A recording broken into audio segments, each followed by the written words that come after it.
वो एक किताब थी। मीनाक्षी, एक कॉलेज की लड़की, अपने आखिरी साल में थी। एक दिन उसकी माँ ने उसे एक पुरानी किताब दी जिसमें उसके पिताजी के पुराने खत थे जो उसने मीनाक्षी को कभी नहीं दिखाए थे।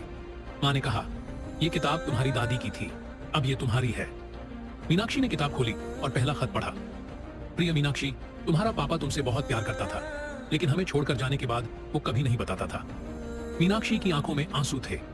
किताब के हर पन्ने पर पिताजी के ख्याल थे जिन्हें उसने कभी महसूस नहीं किया, लेकिन जैसे जैसे वो खत पढ़ रही थी उसे समझ में आया कि उसके पापा ने उसे हमेशा सच्चा प्यार दिया, बस वो कभी कह नहीं पाए थे।